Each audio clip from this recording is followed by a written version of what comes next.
Bo is similarly doing well, standing up for himself, and Saku's not needed to step forward for him as much, though she's still around and waiting for her time to strike. Really, it seems without the need to protect Bo constantly, his two persona have more began to amalgamate into one true person once more.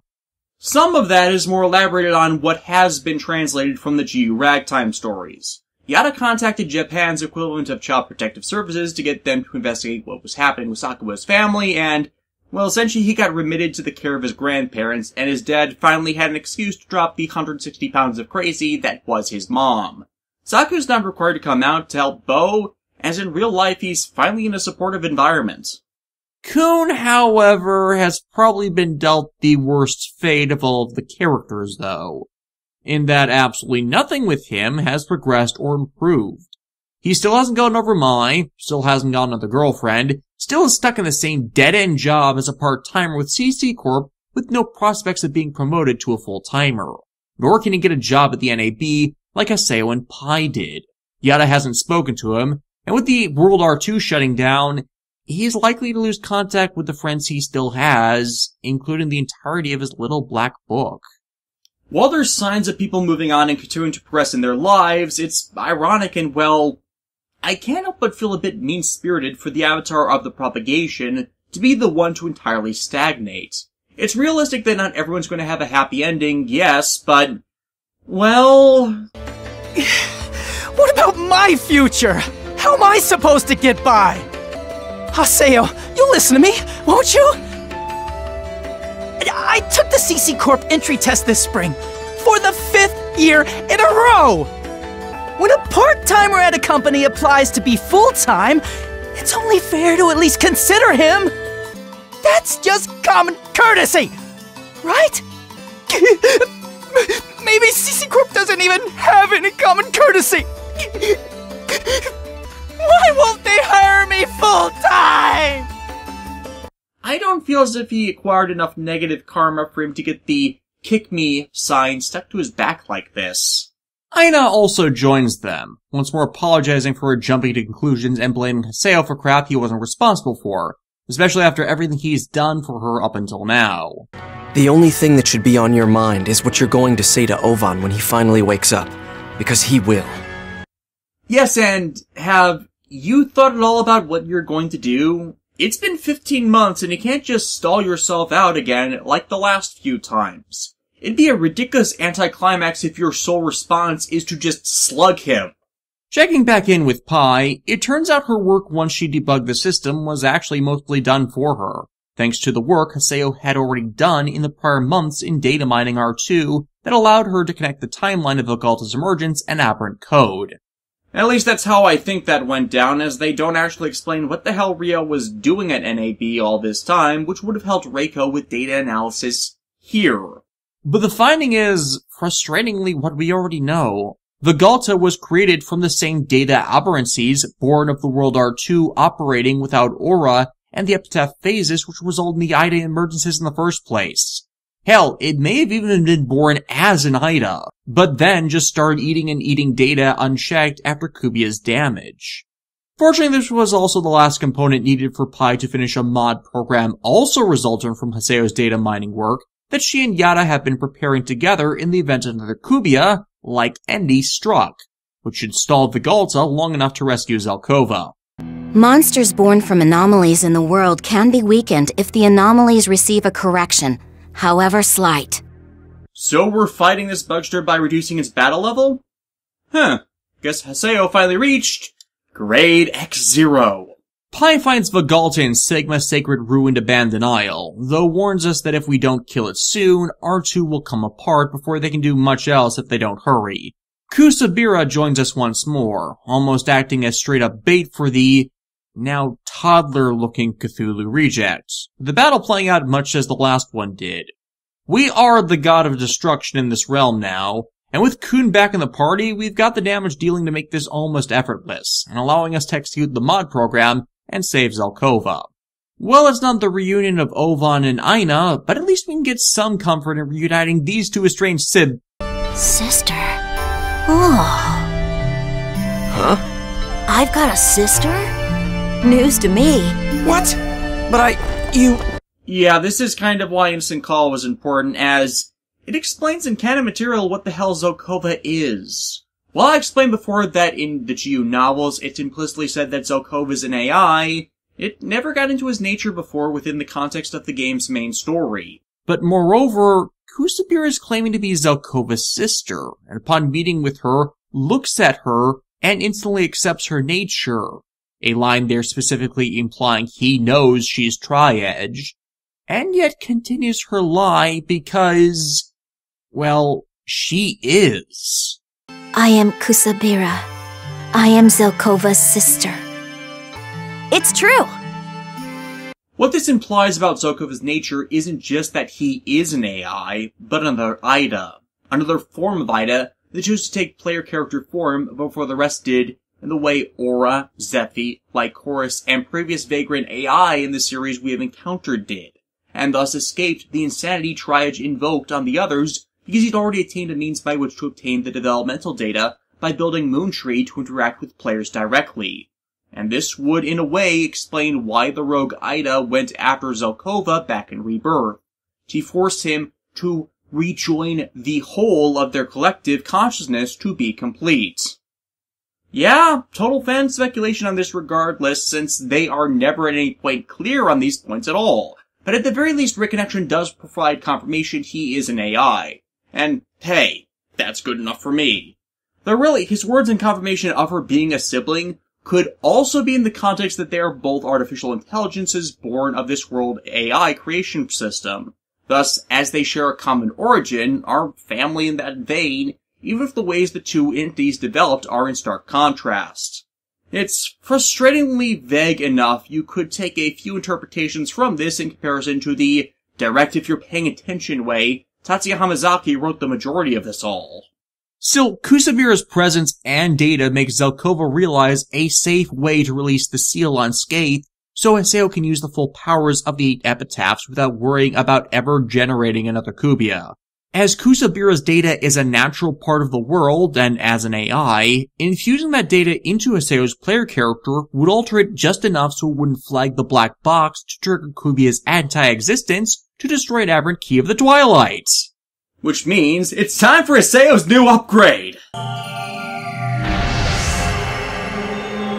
This is your new power.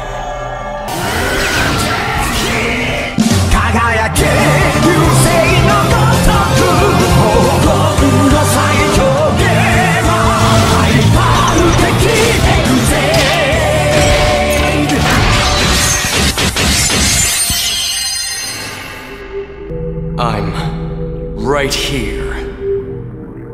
Okay, so does anyone think it's strange Haseo's new form is a trench coat? I mean, it's exceedingly weird that I'm one sewing modification away from my standard reviewer outfit literally being a Haseo cosplay. I probably need to spend a couple months at the gym first, though. Your old form was great and all, but this one? It's the coolest I've ever seen! Of course, the Duster-style trenchcoat look is always badass. That's why so many use it. And that's the problem.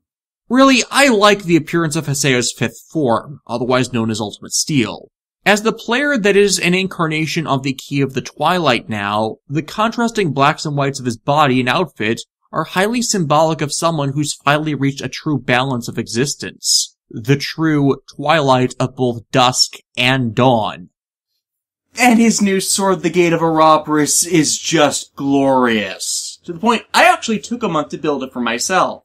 I made a template from scratch and everything from ripped game sprites for the weapons. Granted, I probably am going to need to rebuild this at some point, but this is probably the best thing I have ever built. This is a sword as big as I am. Hell, in a way, with how each of its pieces is formed from the lost weapons that are a reflection of the pieces of the phases Skaith devoured and Skaith itself, you could say that this is a metaphysical manifestation of the actual Key of the Twilight. Specifically, the World R2's version of that sword that showed up on the login screen you saw from the World R1 in Infection, Mutation, Outbreak, and Quarantine.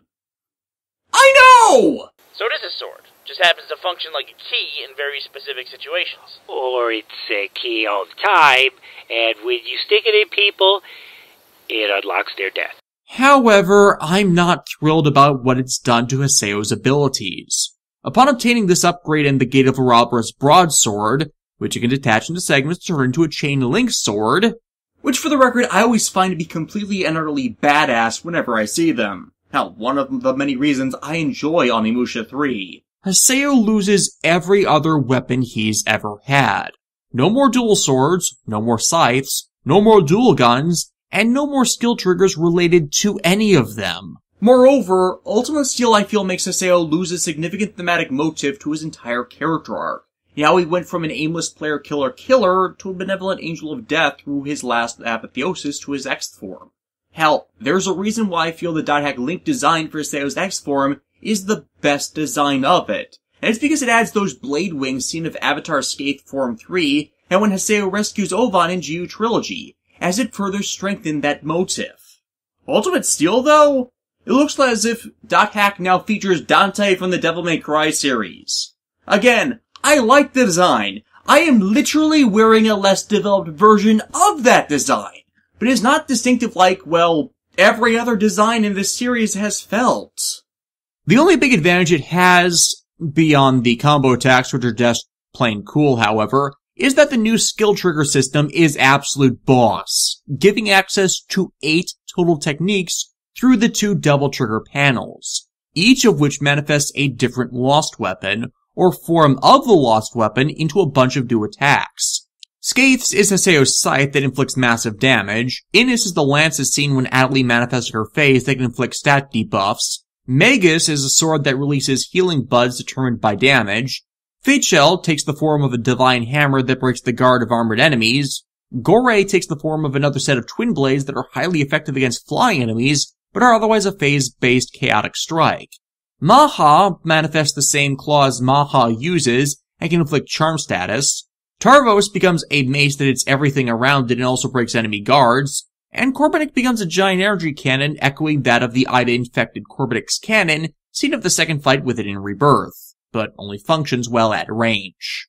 These attacks are all pretty damn cool, and it's great how you can literally chain epitaph-powered attacks for a wide variety of combos. Even if Feetshell and Tarvos, both being blunt implements that basically do the same thing, make it seem as if they didn't have a lot of ideas on what to do for them. Granted, it's better than just copying verbatim the special abilities of either the phases or the specialties of the other wielders' classes, so thought was put into this. Still, thanks to Kusabira and this upgrade, Scathe is back and he's never leaving Haseo again. So it's time to smash the crystal ceiling Ovan and wake him the hell up. Before we go, though, Yada's finally shown up. Pai revealing that as Haseo's turned up data with his research, Pai passed it along to him for the coding into its eventual developed version. Sadly, though, Yada's one of the most written out of character here, coming off as far more exceedingly angry and spiteful, as if he was his Roots incarnation. Yeah, it's potentially built off of his mental break he had when manifesting Feetshell, but it was heavily implied he got over that, and he was never shown nor implied to be this hateful towards Ovan, especially because in a way, thanks to Root's fucked up depiction of things, Yada's one of the reasons the Ida incident went as out of control as it did. Unfortunately, normal route access to Ovan's been cut off by Vigalta now, meaning we need to take the long way around through Sigma glowing Genesis as the boundary. You're going off to wake up Ovan, aren't you? Well, you better include me in your party. Not even if you were the only player on the network, you waste of a character! Must you toy with me, Haseo? Your form changes made you all the more lovely to behold. The temptation is too great. Because damn it, everything is gay about this! Before we go, though, we catch sight of Kaede chewing out Zelkova for his reckless abandon before confronting Vigalta, which uncovers the truth of her worries, as it isn't just this creature. Kaede's all but adopted Zelkova as her son, and the only place where she can see him is now dying. And what will that mean for him when there's no longer a world where he can exist in? This scene being the other most significant piece of evidence confirming that Zelkova is a full-on artificial intelligence, as she figured him out. You've always been able to see me for who I really am. Aw, don't worry, Kaede. I'll be alright. I promise. The net slum isn't so easy to get rid of. Even if the system goes down, he and the rest of his kind will be safe, as they can go anywhere they may need to. The world may end, but this world itself will continue in some new shape. And whatever world comes after this, I'll be there. That's a promise. So, there's no need to worry. Lord Zelkova. So we're off to save Ovan at last. This stage just being one long excuse to use and abuse the power of Ultimate Steel as extensively as we can to get used to the new controls. But in the back, we area hack and finally reach our goal, and it's time to put that Ultimate Steel to work. Ovan! Wake the hell up!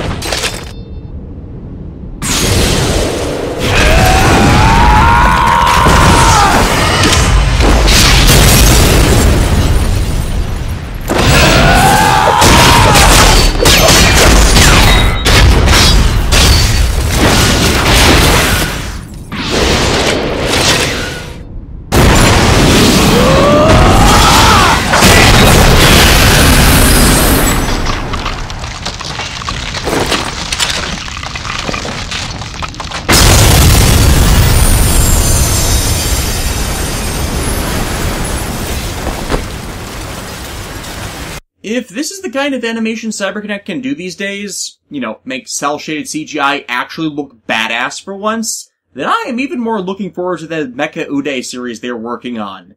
To say nothing of their new Vengeance game trilogy. Those all look like fun. So Ovan's out now, but he's still comatose even in the game.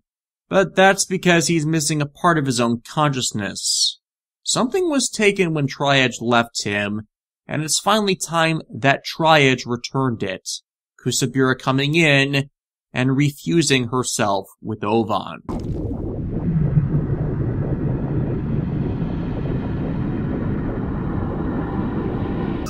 You are the being. I am its shadow. I am a shadow, the true self. I am you. You are me. We are two, become one.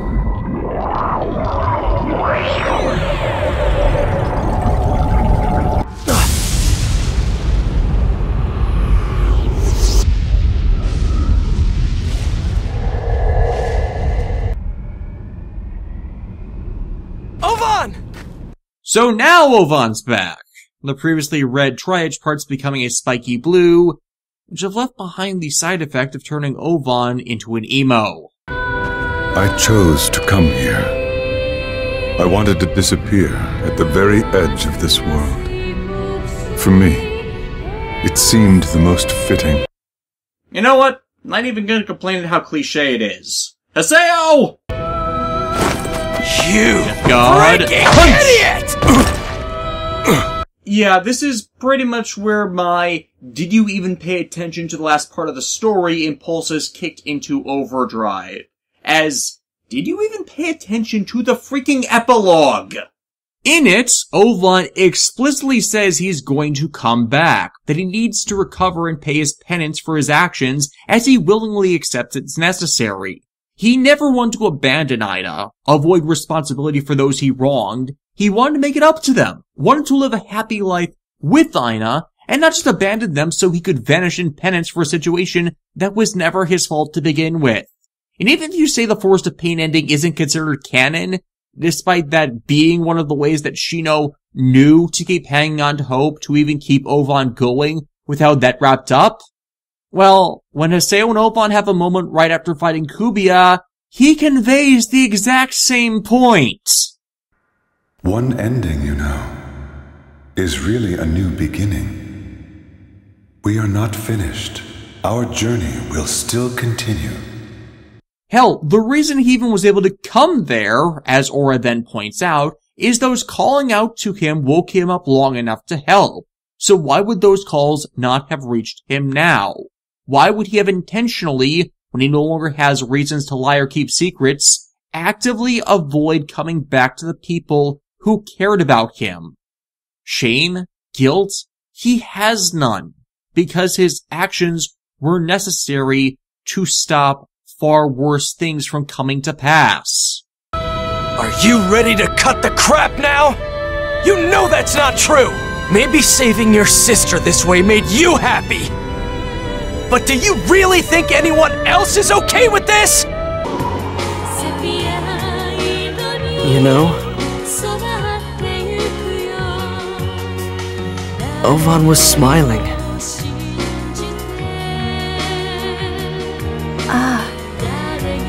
This is why I continue to say Redemption's ending is better than this. While it's not a true wrap everything up type conclusion, it was closure nonetheless, as it was an inference that he'd come back in his own time when he was able to and face the consequences. And now Reconnection comes around, and the man who's all about taking responsibility and finding a way to resolve the crises set before him if he had to make sacrifices of himself and play the villain to his own story, is avoiding the responsibility to facing the people he most wronged in the pursuit of saving Aina and all the other lost ones. And really it annoys me, as it's all written this way to cause a scene I actually really like, of Haseo turning Ovan's words back on him to once more echo their roles as the world's end and beginning. Ovan, there are two paths before you. One path will lead to safety and shame. The path where you turn your back on reality and sleep in that ice forever. The other path leads to peril and pride. The path where you return to reality and face up to the truth. So, which is it gonna be? You certainly know how to twist my arm. So, I'm in for a struggle, huh?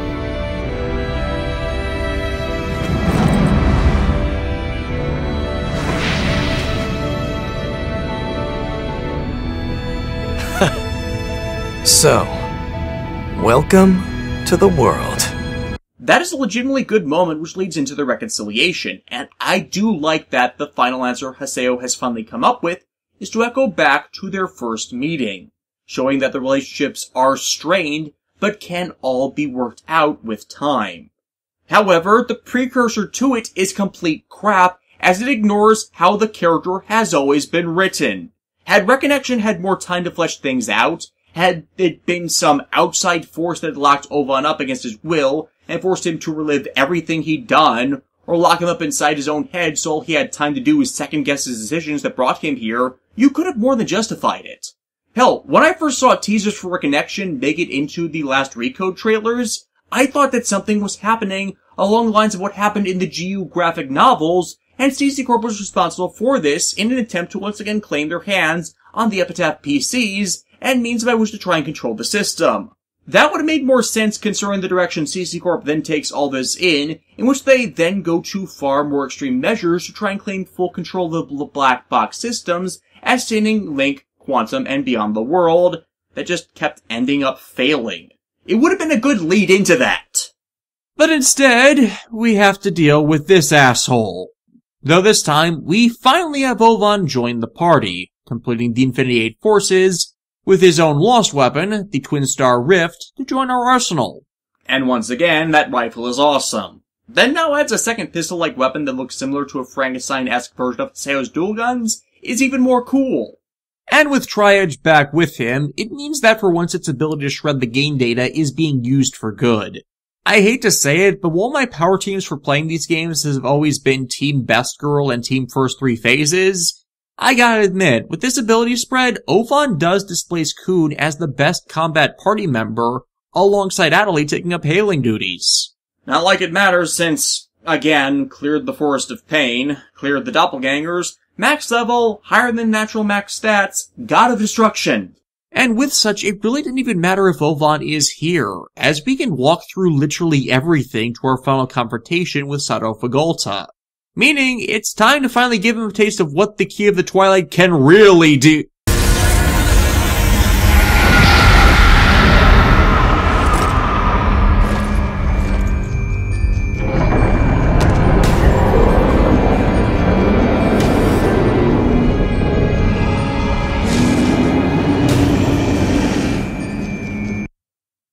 Is that Sir Nunos? Is that the one sin?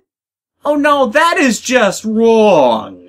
Yeah, it's eaten enough that the mod program isn't working anymore. The pair are speculating that it's effectively a berserker proto-Kubia, seeking anything abnormal in the system, no matter how minor, thus explaining the Netslum attack and why it's gone after Vagrant AIs and Ida. With it in front of them, it's time for all the epitaphs to truly combine. Come on! Come on! I am... We are...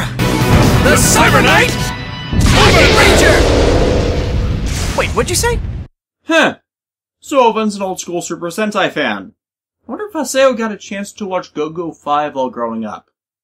Nah, I'm just screwing with you, that's the parody mode ending.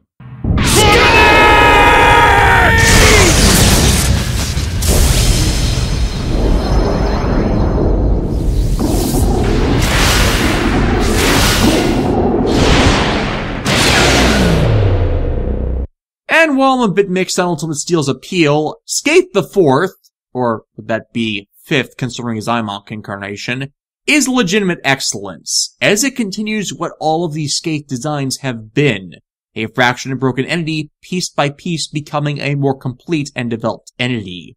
And the Ultimate Steel Duster works well for a cape while still sporting his sword wings. And the halo it now has as well, calling back to the Divine Angel of Death motif Haseo's lost with this upgrade. Hell, his head now more looks like a magnificent crown. Otherwise, Ultimate Skate sports the same abilities X-Form Skate did, but Vegalta's new form, Moralta, doesn't go down easily, with a wide range of deterrent skills born from everything it's absorbed. Many of them once more echoing the R2 version of Kubia, only this time, it is susceptible to data drain. Now, this is it! All our memories of the world, all these emotions, all concentrated in this one attack! Seriously, again with the dialogue repetition? Are you guys desperate for emotional material with Tatsuya Hamazaki absent? Oh well, time to punch this abomination dead.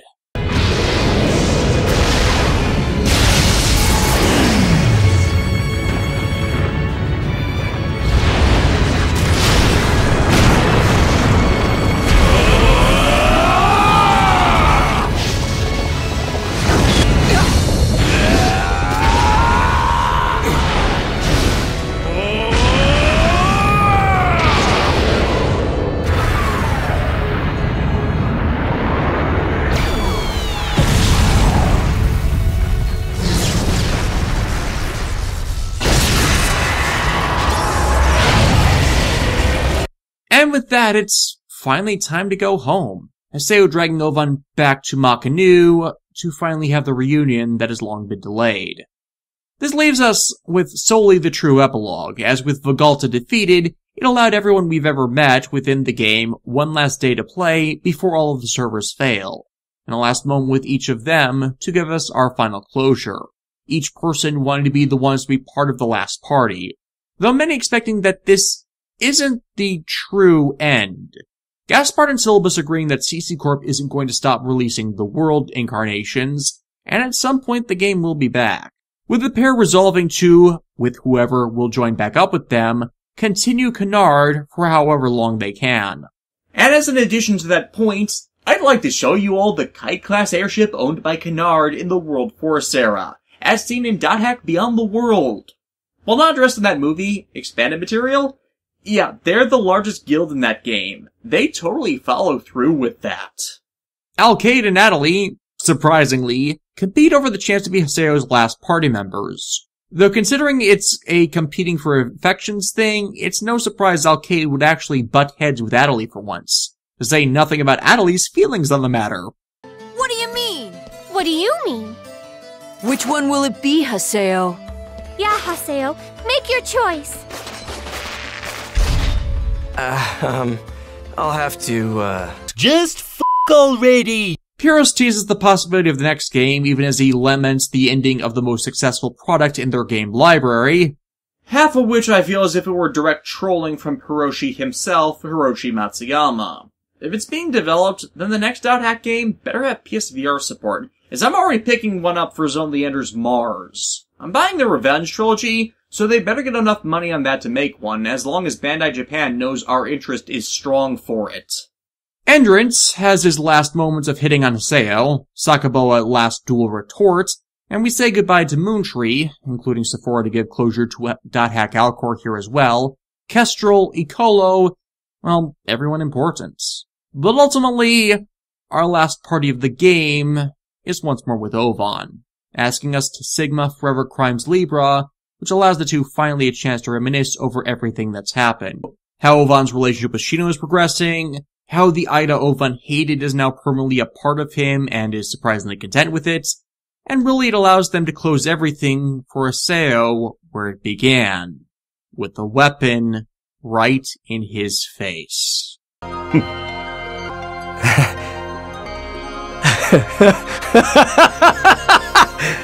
That GU Reconnection is not bad by any stretch of the imagination, though I hesitate to call it a good follow-up to everything that's come before. I really do feel the big problem with it is the limited time to tell the story, which prevents any truly developed ideas and exposition to be showcased by which to fully justify its narrative. Ovan's change in heart could be explained with more time. Zelkova's activities could be explained with more time. Kusabira as an entity could have more of an identity than what was provided to serve as more than a being to push the narrative. And likewise, Shino could appear more developed, finally, than what little she's been given now that she is more than a cipher of loss in this part of the story then to revolve everything that matters to her alongside Ovan, and the same to Aina. Most of the epilogue material, though shallow, for the other returning main characters is decent for one last hurrah. Though .hack-GU Ragtime does provide even more of a conclusion and closure for the ones I most gave a damn about. But I would have liked to have seen that as part of the main story if this was going to be the last true outing for these characters in the franchise. Again, many of their roles with the knowledge that Ryo Misaki's part of the NAB can be then inferred to what their roles would have been in the following crisis of Quantum and beyond the world. But bar Reiko Saiki's involvement in Quantum, it's at best in the background or mere speculation. I don't regret playing Reconnection at all for what it does, but it is what I feel it is, half-baked for what they're trying to do, though it is understandable for the time crunch they were under to release Last Recode within the year of the franchise's 15th anniversary and the game's 10th anniversary. And as I said, I still feel we've had better endings for .hack-GU's storyline than just giving closure to what finally woke Ovan up in the final days of the game's server. And to be honest, I'm not entirely certain that Tatsuya Hamazaki, if he'd been signed on to do this, would have really done much better. So at the end of the day, much like GU overall for me, Volume 4 Reconnection gives me a collection of immense conflicting feelings that I still feel I haven't quite worked out. It's kind of refreshing in a way, as otherwise my feelings on a lot of what I talk about are pretty straightforward. It's expressing the reasons why that usually makes it complicated. Whereas here, it's the other way around. But much as Ovan said, every beginning has an end. Every end has a beginning in the epitaph of Twilight that is existence itself. And in this case, I ask you all to stay tuned, as I will soon be taking things from the top and releasing remasters of the first era .hack anime and game reviews that never ended up getting released to YouTube due to copyright claims and quality failures. For as long as I'm around, .hack is never going to die again. Thanks for sticking with me. I'm Shinta, and I'm a voice among many trying to be heard. I'll see you all next time.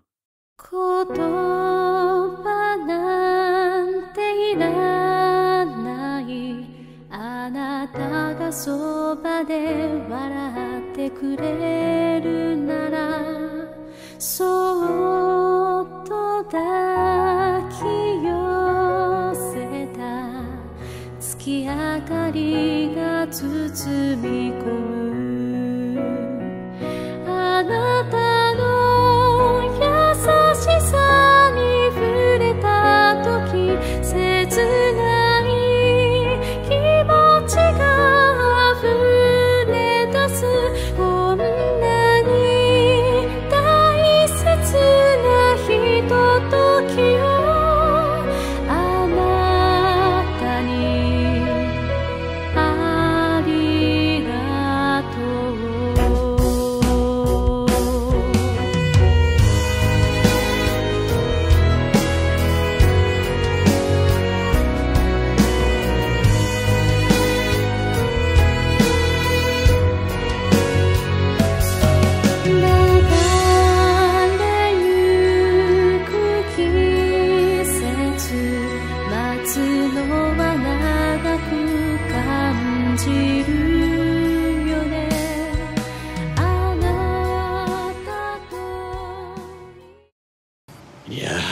私は不滅だ。